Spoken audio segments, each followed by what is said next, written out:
It was one of those breezy spring mornings that felt deceptively slow but hummed with quiet potential, like a kettle just before it whistles.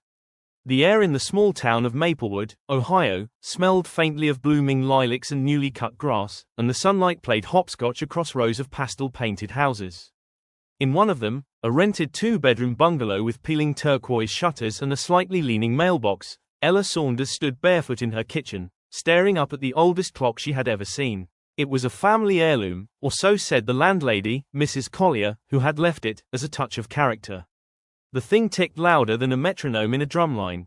Every second, it clacked with authority, echoing through Ella's freshly unpacked boxes like a relentless reminder, "You're on borrowed time." Ella, 28, had only been in Maplewood for 3 weeks, having traded the chaos of Chicago's loop for something, anything, slower. Her friends thought she'd lost her mind. "You're leaving high rises for hayrides?" Her co-worker Jake had texted, but Ella was tired of deadlines, honking horns, and feeling like life was sprinting while she was barely walking. The irony was that even here, the one thing that refused to slow down was that clock. She'd tried ignoring it. She'd tried moving it to the laundry room. She'd even wrapped it in a dish towel. Still, tick, tock, like a small-town preacher insisting she pay attention to time. The weather was warming up fast, and on this particular morning, the open windows let in both sunlight and gossip. From next door, she could hear Mabel, her elderly neighbor, lecturing her husband about overwatering the garden. Across the street, a kid named Travis practiced his trumpet for the high school band parade, each note arriving with the subtlety of a foghorn. Somewhere down the block, a lawnmower hummed in rhythm to the clock's tick, forming an accidental duet. Ella poured herself coffee, her third cup, and stared at the clock again. "You're not winning," she muttered. "I moved here for peace, and you, sir, a chaos in antique form. Blank.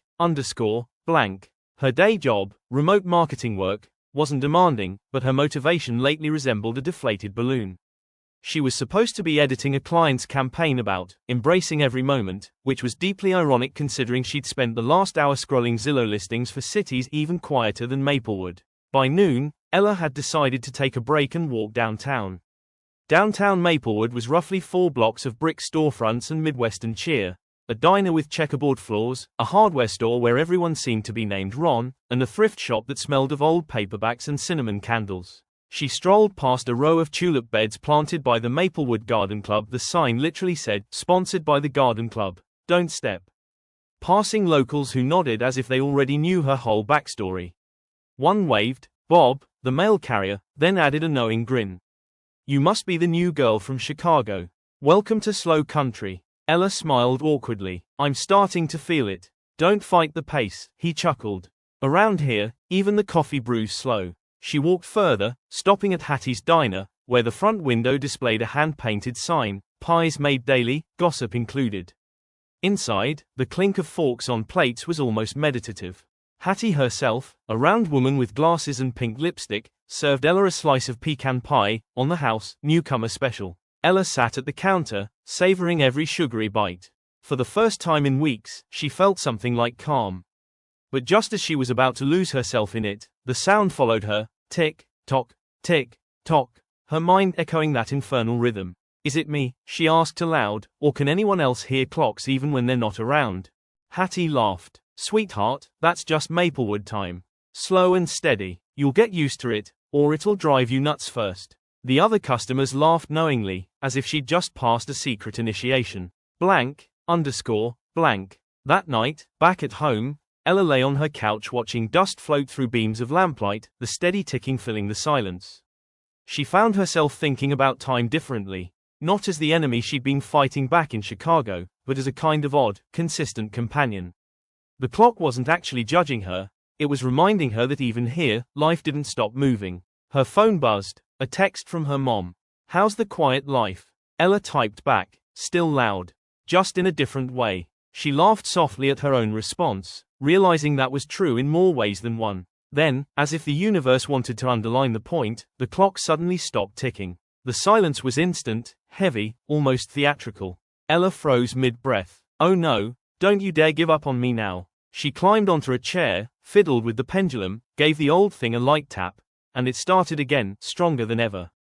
Tick, tock, she grinned. "You just needed a nudge, huh? Story of my life.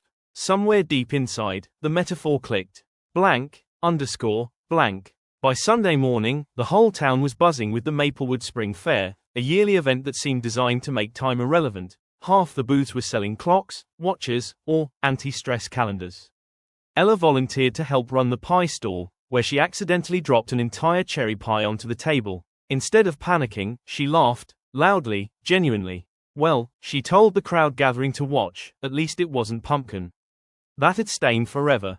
People chuckled. Even Mayor Thompson, a gray-haired man with suspenders and the emotional range of a potato, cracked a smile. Later, as the fair wound down and the golden evening light pulled across Main Street, Ella found herself sitting near the clock tower that marked the town center. It was older than most of the buildings around it, its brass hands glinting against the pastel sky. She watched it, noticing how people kept glancing up as they passed, checking, waiting, measuring. The irony hit her. Everyone in this slow-paced town was still obsessed with time, just in a quieter way. And maybe that was okay. Maybe the trick wasn't to escape time but to live inside it. The night wind smelled like barbecues and magnolia blossoms. Somewhere nearby, Travis's trumpet echoed again, still slightly off-key but improving. Ella smiled, her heart sinking with the tick of that giant old clock. For once, it didn't feel like pressure. It felt like progress. She looked up at the sky, pink, lavender, and full of motion, and whispered, "All right, old clock. You win. Let's keep ticking." By mid-April, Maplewood had gone from chilly mornings to warm, flower-scented afternoons, the kind that made porch swings creak and lemonade pitchers sweat. The town was alive again after winter, its sidewalks dotted with people in light jackets and laughter. Even the old clock on Ella's kitchen wall seemed to tick with extra enthusiasm, its pendulum swaying like it was keeping tempo with the season. Ella, however, had a new habit. Each morning, before checking her email or pouring coffee, she'd sit at her little breakfast table, stare at the clock, and breathe through 10 full ticks.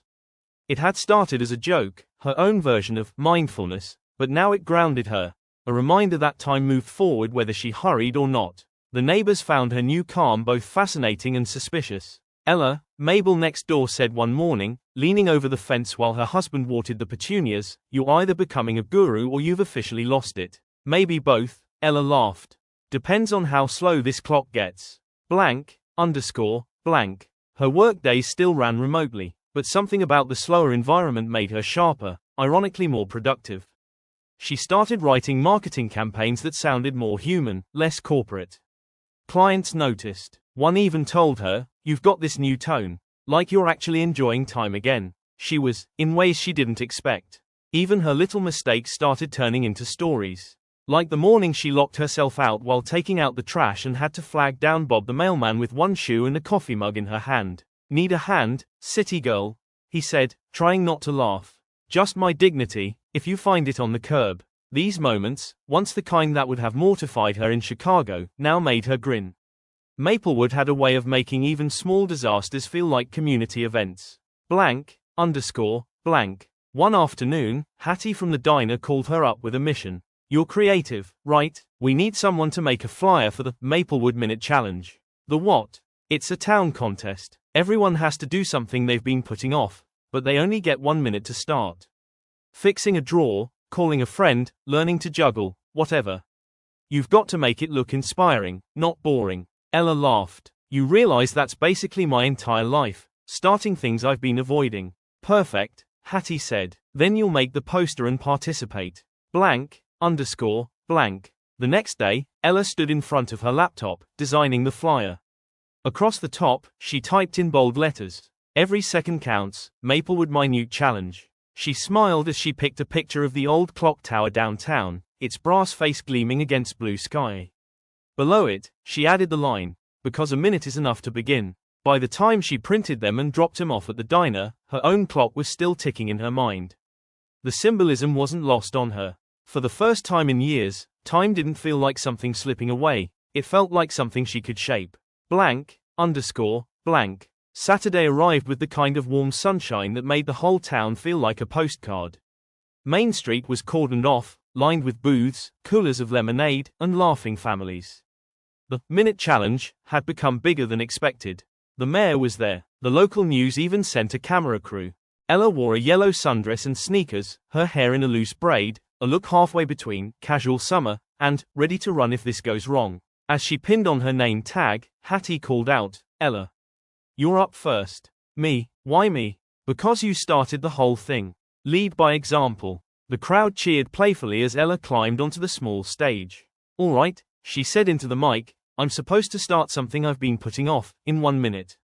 And apparently, everyone's going to watch me do it." Someone yelled, "Don't mess it up." "Story of my life," Ella replied. "All right, here goes. 1 minute to start writing the novel I've been avoiding since college." The timer beeped. She sat down at a table with her laptop and typed furiously for 60 seconds. When the buzzer sounded, she stood up, heart racing, laughing like she'd just run a marathon. Hattie grabbed the mic. "What did you get done?" Ella read her screen. Chapter 1. In a town where time moves slow, people still find ways to run late. The crowd laughed and clapped. "That's Maplewood, all right," someone shouted. All afternoon, people took turns with their 1-minute challenges, planting seeds, calling estranged siblings, sketching portraits, even dancing on stage. The old clock tower chimed every hour, as if cheering him on. By sunset, Ella found herself watching the sky shift to gold behind the rows of buildings. The day had flown by, yet she didn't feel like it was lost.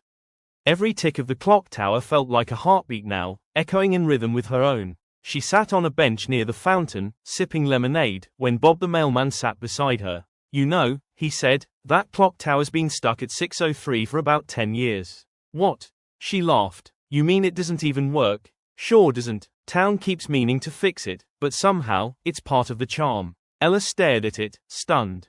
"So all this time, I've been watching a clock that's lying to us."